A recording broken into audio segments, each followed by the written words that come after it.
Thank you भाई जी। जय वैदिक। आज पहली बार मैं आई हूँ स्टेज के ऊपर, पर बहुत नर्वस हो रही हूँ आज, क्योंकि मुझे ऐसा लग रहा है कि ऐसा नहीं लग रहा कि मेरा सफायर हुआ, ऐसा लग रहा है कि मेरा डायमंड हो चुका है। वैसी फीलिंग आ रही है मुझे आप लोगों को देखकर। और ऐसा नहीं लग रहा कि यहाँ 100 लोगों की गैदरिंग, ऐसा लग रहा है मेरे सामने हज़ारों लोग बैठे हैं। बहुत अलग सी फीलिंग आ रही है आज, क्योंकि ऐसा मान सम्मान हमें पहले भी जो स्टार लेवल प्लेटिनम लेवल पे हमारा जो हुआ है, मतलब सेलिब्रेशन, उसमें भी मिल चुका है। लेकिन आज के सेलिब्रेशन की बात ही कुछ और है। तो बहुत अच्छा लग रहा है आज के दिन। और एक बार तो ज़बरदस्त तालियां होनी चाहिए वैदिक सिस्टम के लिए, क्योंकि जैसा कि सोमा दीदी ने बोला, बहुत सारी बातें दीदी ने ऐसी बोली जो मेरी लाइफ से मैच करती हैं। मैं भी हमेशा से सोचती थी कि लाइफ में एक ऐसा मौका मिले कि मैं कुछ करूँ जीवन के अंदर। और अगर फैमिली बैकग्राउंड की बात करूँ तो मतलब +2 पास हूँ। पापा मेरे 85% हैंडीकैप हैं, 5 बहनें हैं, और सबसे बड़ी हूँ मैं। तो जब 12th में थी, उसके बाद मेरी शादी हो गई। बहुत ज़्यादा पढ़ने लिखने का मौका नहीं मिला। चाहती थी कि पढ़ूँ, कुछ करूँ जीवन में, क्योंकि हमारे दिमाग में बचपन से एक ही चीज़ डालनी होती है कि नौकरी करनी है, पढ़ेंगे लिखेंगे तो नौकरी करेंगे। और मुझे भी ऐसा लगता था कि कहीं पर मैं लग जाऊँ, मैं कुछ करने लग जाऊँ, अपने पैरों पे स्टैंड हो जाऊँ। क्योंकि बहुत बार ऐसा होता है ना कि जब हमें कुछ चीज़ चाहिए होती है ना, शादी के बाद भी, शादी से पहले माँ बाप भी डिपेंड रहते हैं, शादी के बाद हस्बैंड के ऊपर कुछ चाहिए होता है तो हस्बैंड की तरफ ही हाथ ही करना पड़ता है। 2 जी 100 रुपये, 200 रुपये, 500 रुपये, और कभी पैसे मिल जाते हैं और कभी कभी मूड खराब हो तो गालियाँ मिलती हैं। तो ये मेरे साथ ही नहीं है, हर बहन के साथ होता है जो खुद सेल्फ डिपेंड नहीं है, जो हस्बैंड के ऊपर डिपेंड है, वो हर बहन के साथ ऐसा होता है। तो मेरे साथ भी ऐसा ही होता था। मैं बुराई नहीं कर रही हूँ अपनी फैमिली के, हस्बैंड की बुराई नहीं कर रही हूँ, लेकिन ये जीवन की सच्चाई है जो आप लोगों के साथ शेयर कर रही हूँ। और ऐसा होता है सबके साथ। तो मैं भी चाहती थी कि कुछ जीवन में आए मेरे। और शादी के बाद, बेटा होने के बाद, मेरे को बहुत सारी दिक्कतें आ गई, हेल्थ इश्यूज बहुत सारे हो गए। मेरे को रसौलियों की दिक्कत हो गई, वाई डिस्चार्ज की दिक्कत 9 साल से होती थी। फर्स्ट ईयर के कैंसर के सिम्टम आना स्टार्ट हो गए थे। तो मेरे को डॉक्टर ने बोल दिया था कि या तो यूट्रस रिमूव करवाना पड़ेगा या फिर आपको बिजली वाले शॉक लगेंगे। तो इतनी सारी मेजर दिक्कत होने के बाद मैं तो भगवान से एक ही प्रार्थना करती थी कि आप तो मेरे को ठीक कर दो या मेरे को जीवन से ले जाओ। मैंने जीना चाहती थी, क्योंकि ऑन बेड हो चुकी थी।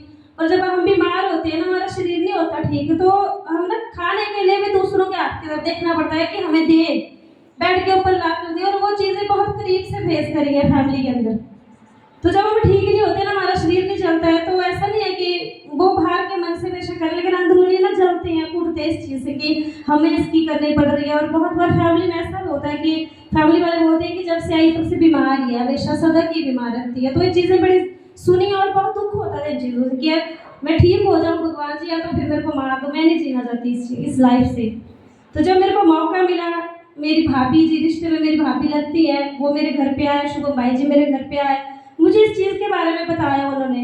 तो पहले दिन तो ऐसा होता, थोड़ा सा डाउट होता है, विश्वास नहीं होता। लेकिन जब भाई ने बोला कि दीदी आप खाओ, एक बार ट्राई करके देखो, ठीक हो जाओगी। और जब खाना स्टार्ट करा, पैसे नहीं थे, किसी ने पहले दिन पैसे नहीं दिए, बट दीदियों के पास बहाना होता है कि हस्बैंड को पूछूंगे, और हस्बैंड मना कर देते हैं। तो बोलते हैं वो नहीं बोलेगी तो हम नहीं करेंगे, क्योंकि देखो दिक्कत होती है हमारे शरीर को। अगर हस्बैंड नहीं दे रहे तो हमें खुद से तो जुगाड़ करना पड़ता है। और जुगाड़ करा, पैकेज के लिए स्वयं सहायता समूह से पैसे उठाए।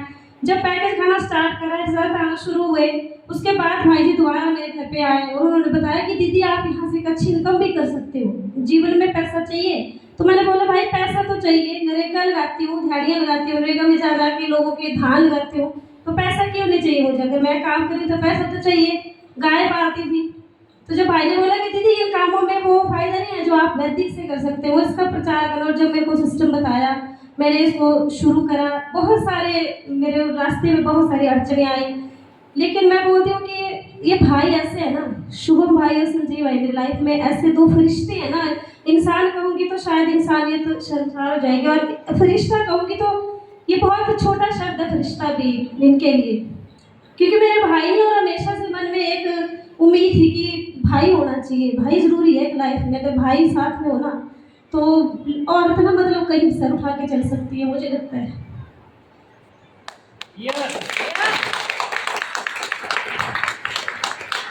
लेकिन आज मुझे इस बात का दुख नहीं होता कि मेरा भाई नहीं है या मेरे माँ बाप की बेटा नहीं है। मुझे दुख नहीं है इस चीज़ का, मुझे खुशी है कि मुझे नहीं मिला भाई, क्योंकि शायद ये भाई मुझे मिलने थे तब नहीं मुझे मिला भाई।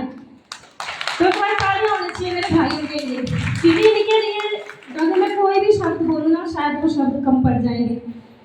तो ये बहुत अनमोल है मेरे लिए। और ऐसा नहीं है कि रिश्ता वैदिक तक ही है, ये रिश्ता दिल से है और जब तक जीऊंगी इस रिश्ते को निभाऊंगी, ये मेरा वादा है भाई से। और मुझे कुछ नहीं चाहिए बदले में इनसे, मुझे कुछ नहीं चाहिए। मैं राखी भी बांधूंगी तो बदले में मुझे कुछ नहीं चाहिए, मुझे सिर्फ इनका साथ, इनका मेरे ऊपर जो विश्वास है और मेरे मुझसे जो प्यार है इनको, या मुझे इनसे जो प्यार है, मुझे वो वही सही सलामत चाहिए बस, और मुझे कुछ नहीं चाहिए। तो ये बहुत अनमोल है मेरे लिए। और खैर ऐसे लोग जो बैठक में हमारे भाई हमारी बहनें, ऐसे लोग ना हमें जीवन बाहर की दुनिया में हमें कहीं नहीं मिलेंगे, कहीं भी नहीं। जो हमारी जीत में, हमारी खुशी में खुश हैं, हमारे दुख में दुखी हैं, ऐसे लोग हमें कहीं नहीं मिल सकते। तो आप लोगों के बीच में ज़्यादा कुछ नहीं बोलना चाहूँगी। मैं ये चाहती हूँ, मैंने भाई को अपना जीवन का सबसे बड़ा एक ड्रीम बता दिया है। ऐसा नहीं है कि वैसे हम लोग कहीं से भी गुजारा भी कर लेंगे, अगर जीवन ऐसे चलाना है ना कि समझौते वाली ज़िंदगी, तो वो तो हर इंसान वैसे भी चला ही रहा है। अगर वैसे ज़िंदगी चलाएंगे तो वैसे तो हम लोग जी लेंगे। लेकिन मेरा एक सबसे बड़ा एक ड्रीम है, एक बार मेरे को किसी ने बोला, मेरे किसी खास ने, कि तेरे माँ बाप ने बेटे पैदा क्यों नहीं करे। इतनी बड़ी बात बोल दी मुझे और बहुत दुख हुआ उस बात का, बहुत ज़्यादा। और मैं ये साबित करना चाहती हूँ, कि अगर मेरे माँ बाप ने बेटा नहीं पैदा करा ना, तो उन्होंने एक शेर को पैदा करा, मुझे शेर पैदा करा। और हमारे भाई बोलते हैं ना कि इंसान जो मर्द है ना, वो शरीर से नहीं मर्द होता, वो अपने घर की जिम्मेदारियां लेने से मर्द बनता है। और वो बनूंगी मैं अपने माँ बाप के लिए, उनका बेटा बन के दिखाऊंगी। उनको मुझ पर प्राउड फील होगा, माँ बाप को गर्व फील होगा मुझ पर कि हमने बेटियों को नहीं दिया जन्म, हमने एक बेटे को भी जन्म दिया है। तो आप लोगों के बीच में ज़्यादा कुछ नहीं बोलना चाहूँगी। बहुत इमोशनल हुई आज और ज़्यादा आगे बोल नहीं पाऊँगी, ज़्यादा टाइम भी ले लिया आप लोगों का। तो वैदिक में चलती गई। भाइयों को जब से अपना हाथ पकड़ा है ना, अगर हम हाथ पकड़ेंगे इनका तो हम छोड़ सकते हैं हाथ बीच में, लेकिन हाथ पकड़ा देंगे तो ये भी छोड़ेंगे हमारा हाथ।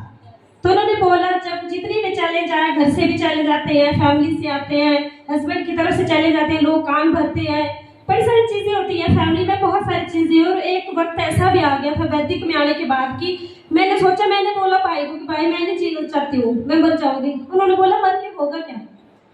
और उस वक्त में उन्होंने मुझे संभाला, जब किसी ने नहीं ना संभाला, जैसे माँ बाप संभालते हैं वैसे संभाला है मुझे।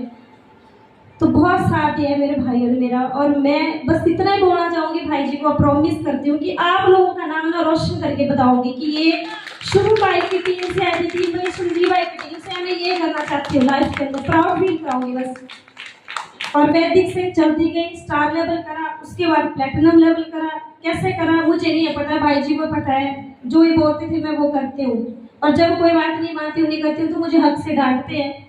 और ये आज तक भाई जी को पता है कि मैंने कभी भी अपने सीनियर को जवाब नहीं दिया आगे से। जो उन्होंने बोला मैंने वही बात मान ली। इन्होंने दिन को बोला, रात को मैंने रात बोला, जैसे बोला मैंने वैसे करा। और आगे भी करूँगी, अपनी रिस्पॉन्सिबिलिटी को और ज़्यादा समझूंगी और करीब से जानूंगी अपनी जिम्मेदारियों को। भाई जी के ऊपर मैं बर्डन नहीं डालूंगी कि आप मेरी टीम संभालो, आप ही करो, मैं हर चीज़ करूँगी। और ये मैं प्रॉमिस करती हूँ आज स्टेज के माध्यम से भाई जी से कि मैं हर चीज़ करूँगी जो मेरी जिम्मेदारियाँ हैं, वो सारी चीज़ें करूँगी। प्लेटिनम के बाद आज मेरा सफायर लेवल हो चुका है, जो हमारा वैदिक का तीसरा लेवल है, वो मैंने अचीव कर लिया है। भाई जी की बदौलत हुआ है सारा, मेरी ड्रीम टीम की बदौलत हुआ है। अगर मेरी अकेले की औकात होती तो शायद पहले भी कर लेती वैदिक से पहले, लेकिन मेरी औकात नहीं है। क्योंकि अकेले की औकात अगर होती तो कोई भी कुछ भी कर लेता, लेकिन मैंने अकेले ने नहीं करा है, इन सब ने करा है। मेरे भाई जी ने मेरा साथ दिया है, मेरी मीनाक्षी दीदी ने मेरा साथ दिया है। उम्र में मेरे से छोटे हैं लेकिन मेरे सीनियर है, मैं बहुत रिस्पेक्ट करती हूँ उनकी। तो बहुत साथ दिया इन्होंने मेरा, जब भी जहाँ भी बोला, चाहे प्लान स्टैब्लिश हुआ चाहे ना हुआ, इन्होंने कभी नहीं शिकायत की कि दीदी आज ये नहीं हुआ, आप आए और मेरा प्लान हुआ, ऐसा कभी नहीं बोला। मतलब इन्होंने नहीं बोला, तो ना इन्होंने ये बोला कि हमारा टाइम वेस्ट किया, कभी नहीं बोला।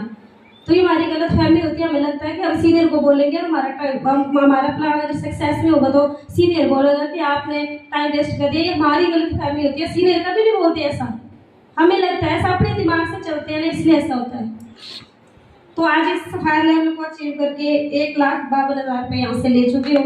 यहाँ से वैदिक से स्कूटी भी अचीव कर चुकी हूँ, क्योंकि ये मेरा सपना नहीं था, भाई जी का सपना था मेरे लिए कि दीदी स्कूटी लेनी है, पैदल दौड़े हुए तो पागलों की तरह इधर, रात को घर पहुँचते हो लेट, तो कई सारी बातें हो जाती है, तो आप स्कूटी लो। अभी सीख नहीं पा रही हूँ, गिर गई थी स्कूटी से कुछ दिन पहले, तो डर के मारे चला नहीं पा रही हूँ। आजकल रोड खराब है, तो बहुत ज़्यादा सीख जाऊँगी भाई जी, और खुद चलाऊंगी और टाइम भी अपना बचाऊंगी। टाइम वेस्ट होता है बहुत ज़्यादा, नहीं तो पैदल चल के बसों के चक्कर में, तो मैं जल्दी स्कूटी भी सीख लूँगी। बहुत सारे सपने भी पूरे करे, छोटे छोटे। घर अपने लिए फ़ोन लिया, घर के लिए बड़ी सारी चीज़ें ली, बर्तन लिए। जब मेरी फैमिली ने अलग कर दिया तो मैंने घर के लिए बड़ा सारा सामान लिया, अपने हस्बैंड को सपोर्ट करा। तो आज इस वैदी की बदौलत हो पाया है। जब भी मेरा बेटा कुछ मांगता है ना, तो मैं हस्बैंड की तरफ नहीं देखती कि जी आप इसको लेकर दो।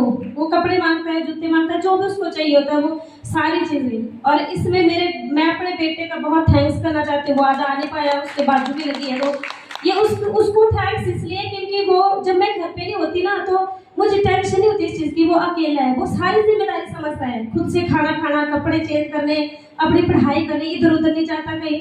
तो बहुत मतलब जिम्मेदार बन गया है। जब तक मैं उसके साथ थी ना, तो ऐसा लगता था कि ये मतलब अपनी ग्रोथ कर नहीं पाएगा बच्चा, क्योंकि हमें ऐसा लगता है कि हम गोद में पकड़े रखते हैं उनको। अगर अकेले चलना नहीं सिखाएं तो कैसे सीखेगा बच्चा। तो बड़ी सारी चीज़ें खुद से समझता है, और मुझे टेंशन नहीं होती है इस चीज़ की। और छोटा है, अभी 10 साल का होगा भी, ऐसा नहीं बहुत बड़ा हो गया। तो बड़ी सारी चीज़ें जो वैदिक ने जीवन जीना सिखा दिया है। हम तो पहले ना जिंदगी को काट रहे थे, कैसे दिन कट जाए, कैसे उम्र कट जाए, और हम बस एक दिन आए और हम चले जाए जिंदगी से। लेकिन आज जीवन जीना सिखा दिया वैदिक ने। बहुत अच्छा सिस्टम है। जो लोग पहली बार आए हैं उनके लिए, आपके लिए यही एक मेरा मैसेज है लास्ट में, कि अपना फॉर्म जरूर